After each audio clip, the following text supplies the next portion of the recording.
Hey, it's me, Angela. Just checking in from Germany. It was my last full day. It is now the evening, and I head on to Prague tomorrow. So I haven't had as much to update on, just simply because I didn't do as much here in Hamburg for a few reasons. Number one, the weather wasn't ideal. Yesterday it was very rainy, very cold. Today was much better as far as weather goes, but not sunny. And I also slept in today and yesterday, and I just took that as my body saying, like, you need to take a step back and take a breath. But I did do a few things. So yesterday, I actually just walked around, even though it was misty and kind of raining. I did spend about 3 hours just walking around. Again, I slept in. There's nothing wrong with that. I'm on vacation. Like, I don't have to be on the go the entire time.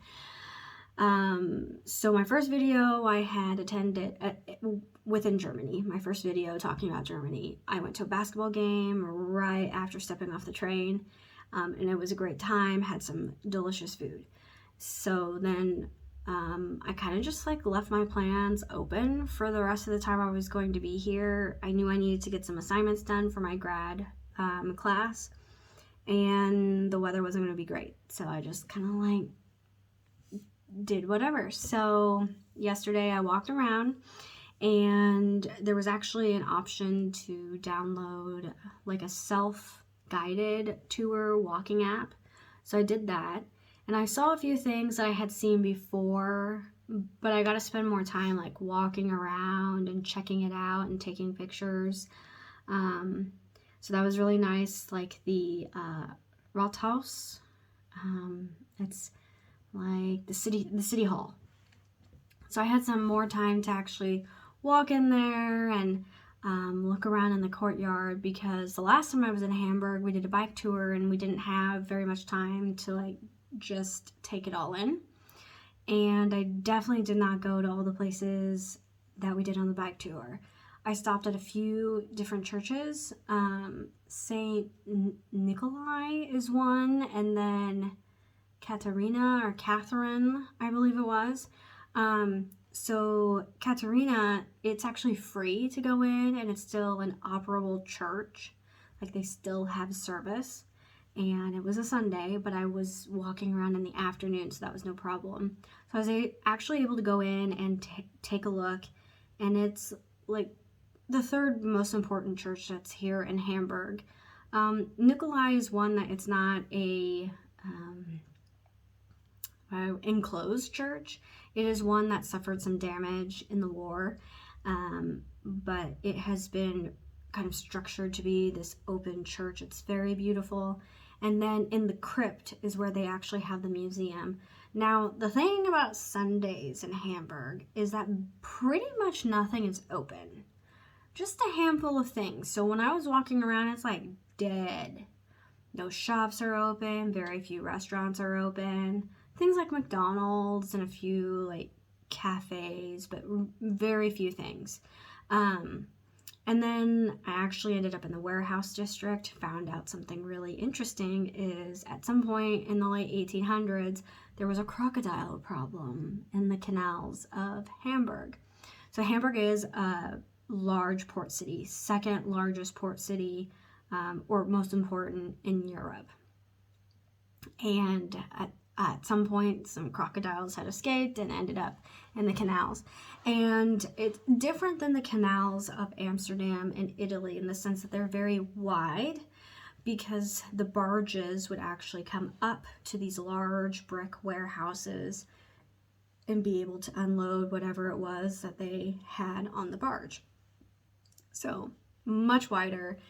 And there's bridges that cross among and everything. And if you follow me on Facebook, I have several pictures that I'll be posting within that album. So I don't have as like much information to give you, because I just did a self-guided tour and not with a tour guide. But what I liked about it is I really did get lost. So GPS wasn't working well, and I think it just had something to do with the buildings being so tall.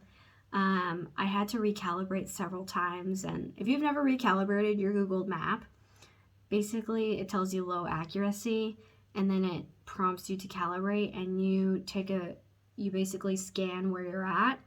So if it can see a sign for McDonald's or a shopping center, then it can recalibrate on which way you're supposed to be going. So my maps was really out of sorts, and I was going in the wrong direction a lot of times. So what really should have taken like maybe an hour and a half walking around took way longer, and I didn't even make it to all the stops because by that point it was the sun was going down. It was super rainy. It was cold. I did stop at a cafe, had a delicious white chocolate latte, and an apple muffin. And it wasn't super busy, so I tried my hand at ordering in German, and it wasn't great, but the staff was very kind again, and so I was like, Eins Muffin Apfel. And then Eins, I don't even remember the word, but I wanted a little white chocolate latte. I just said white chocolate latte. But, just trying a few words like Dankeschön, thank you, bitte, please. And, when you're saying goodbye, tschüss, that's the more common way to say goodbye versus auf Wiedersehen. So just trying to do a few words definitely goes a long way.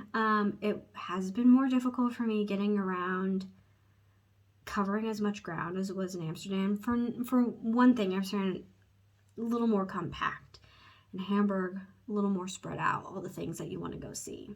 And again, aimlessly, I just was like, let's just walk around and check things out.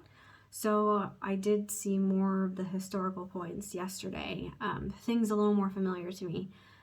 Reading the street signs, a little bit harder, although I know Strasse or Strasse is street, but just the different street names. It was difficult for me to kind of gauge like where the signs were. Also, there's quite a bit of construction, so you may not be walking where normally pedestrians would walk. There is bike traffic and there's clear bike lanes. It's just not as obvious as it was in Amsterdam, and certainly not nearly as many bikes whatsoever. There's bikes, but just not nearly as many, not hordes of people, like a few people at a time. There's certainly way more car traffic than I experienced in Amsterdam. Keep in mind though, like I kept pretty much in the core of Amsterdam, like the original Onion. In Hamburg, I am at the port, like I am close to the train station and the airport that are kind of all interlocked into one, so there's lots of traffic with that.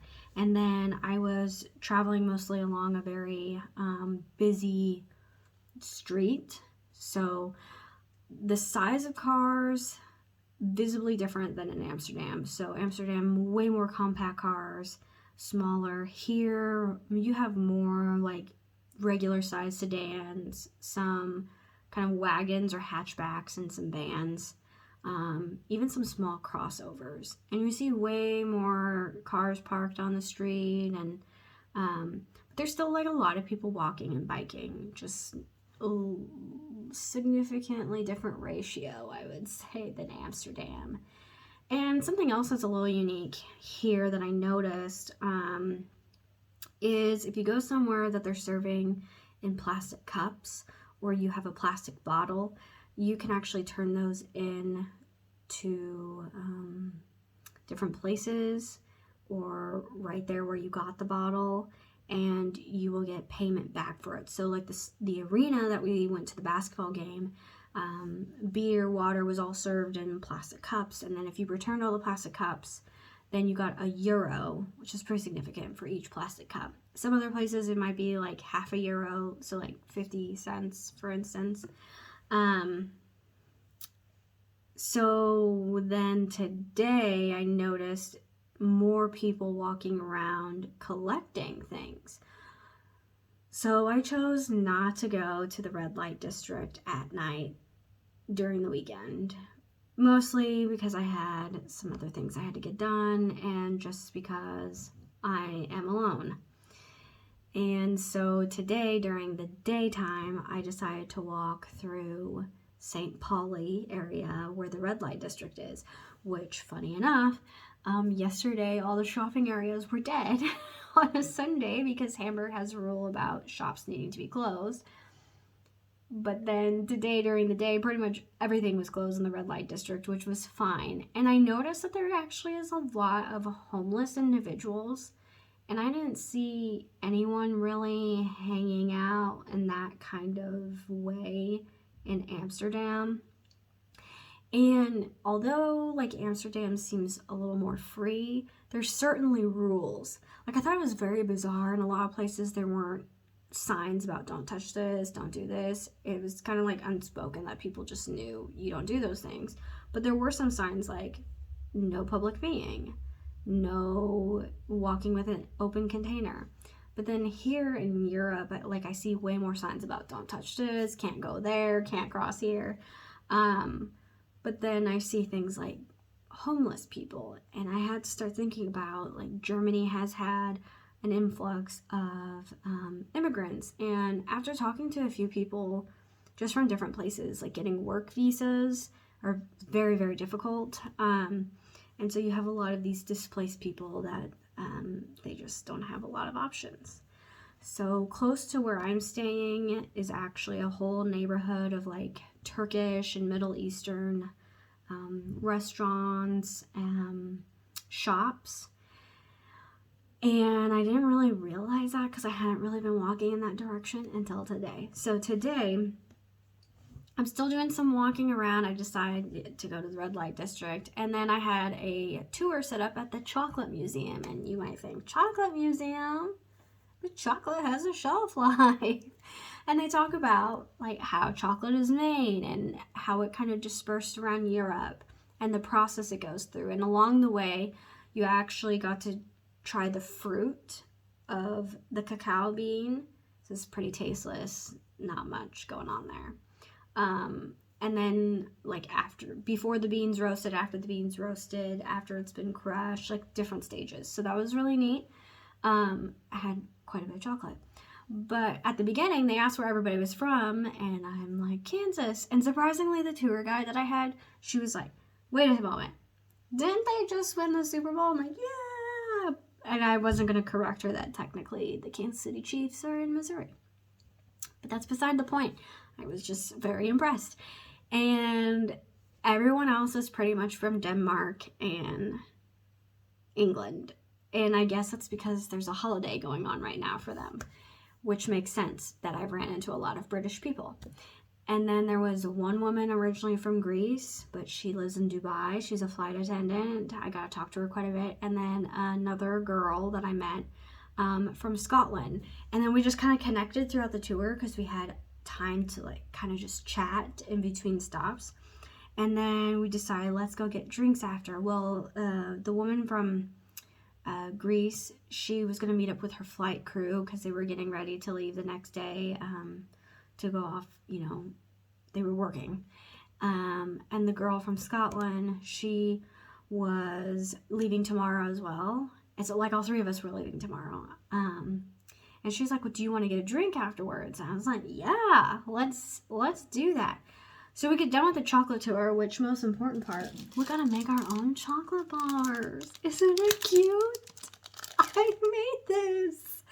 Okay, I didn't like actually mill the chocolate or anything. It was already poured into a mold for me. I just put the toppings on. So I chose to do chocolate nibs and crushed hazelnuts and then amaretto, like crunch, I guess. Brittle. And maybe this will be my snack on the train tomorrow. We'll see. But then they have their like logo. So Choco Versum. Honestly, I thought it was gonna be it was a little expensive, but we actually got a lot of chocolate along the way, and we got to choose between milk and dark. So that was pretty fun. So we get done with the chocolate museum, and the three of us are standing outside just chatting a little bit, and then Kaylee, the gal from Scotland, and I, let's find a bar. We decided to take scooters back to St. Pauli, and we went to a place called oh my gosh, I can't remember. It's called the Chug something. The Chug Bar, I think is what it was. And we walk in, it was not at all what I expected. It had kind of like a little bit of a Mexican vibe to it. Come to find out, their specialty was tequila and mezcal. I might be half Mexican. I do not like tequila nor mezcal. But we were here to drink. And so it wasn't very busy, and we got this like cute little corner, and they had this option for flights. And so you get like 3 little vials. They look like teeny tiny little martini glasses. And because it was the 2 of us, they said, well, usually our flights are predetermined, and there's like 3 mystery things, but we'll do 6 different ones for the 2 of you. We're like, awesome. So they did that, and it was a mixture. There was a couple we were like, not so great. There was one with glitter in it, which was great, and then 2 of them had like a sorbet on top. Surprisingly all very delicious. A couple of them hit me a little bit harder. And then after that, we rode the scooters back to kind of the St. George area, which then, funny enough, we found out our hotels were literally 5 minutes apart. We dropped off our little chocolates and everything, because I also had bought some chocolates for my husband, which I'm not going to show because I'm going to bring them back to him. I am not eating them. I got them for him. So they have to get there. I can have the chocolate bar I made, but the other chocolates are for him. Okay. I thought this was an opportune time to do that. Anyway, so Kaylee had gotten chocolate noodles. I don't even know. Apparently it's a thing. You make like a vanilla sauce with raspberries, and there you go. So we dropped our things off at our hotels, and then we were looking for a place that we could go maybe get a bite or something. And at this time it's after 10 o'clock. So we walk around the street that Nicholas and his family were walking around with me on Friday night, Saturday night, whichever night it was. And then we found this little like street place because everything was either closed or super busy, surprisingly, for a Monday night. And we found this kind of like little street kiosk place, and the people are Turkish, so we had a little bit of a difficulty talking with them, but thank you Google Translate. We just talked slowly, and honestly the food hit the spot. So it was served on an actual plate, and you got like a little fresh salad, and like it wasn't schnitzel. It was kind of like the McDonald's of schnitzel, perhaps, but it was still really tasty. And then French fries. Then you got ketchup and mayo, and they served alcohol too. So we got a couple of hard ciders, and it just hit the spot. It was very good. We continued talking, and our tour at the museum ended at like 5:30. It is. Let me look. Sorry, guys. It's midnight. I just got back here like 25 minutes ago. So we spent a lot of time together getting to know each other, and now we follow each other on Instagram. So she has a food blog and everything. So if you're into that, she's got stellar pictures. Super sweet soul, and just funny how everything lined up. So here I am. So it's basically my few days in Hamburg. Like I said, I don't have a lot to show for it. Chocolate bar. But it was definitely just more easy pace, and just me walking around and just kind of like enjoying being here and just kind of like taking a breath. And I had some excellent food last night and the night before. I did have McDonald's here again from the bonus segment I'll have at the very end of the trip here. Yeah, so I'm not at all disappointed with this trip. I'm sure that there are many other things that I could have gone and done and made better use of my time, but that's not what this trip is all about. It's about just the experience as a whole. And I did experience some great German food, and just walking around in the city, it was a little more difficult for me to kind of like put myself out there a little bit as far as asking and so on and so forth. And I maybe spent a little bit more than I wanted to while I was here, because I did the scooters a few different times, and I definitely had a few more snacks while I was here. And sit-down restaurants, but it'll all even out in the end. So tomorrow morning, head off to Prague. I am just a block and a half from the train station, so I don't have to like really get my stuff rounded up too early. And then I will walk over there, and I booked first class, so there's like a fancy lounge. It's not super fancy, but I can go hang out in the lounge for a little while and just kind of like get my bearings after I figure out which platform I need to be on. And then when I arrive in Prague, I will be meeting up with MJ, which was the exchange student that I had hosted from the Czech Republic. And then I have a few things I already lined up there, so of course there'll be more updates. But dankeschön for joining me, and I hope you enjoy and got a little something out of this. Sorry this one's not quite as filled with his amazing facts and everything, although Hamburg is really an interesting place to come visit. There's a little mixture of things that have had to change or be reformed or rebuilt because of the war, but there's a lot of just interesting port history as well, because so many things had been shipped in to Hamburg, and the warehouse district, honestly, really interesting. So I do have lots of pictures that I actually took. I think maybe I took more pictures here than I did in Amsterdam. So if you, again, follow me on Facebook, definitely check out that. And then, of course, subscribe so that you can get all of the updates on the new videos. All right. Dankeschön. Tschüss. Auf Wiedersehen. Auf Wiedersehen. I had too much to drink already, I guess. Auf Wiedersehen.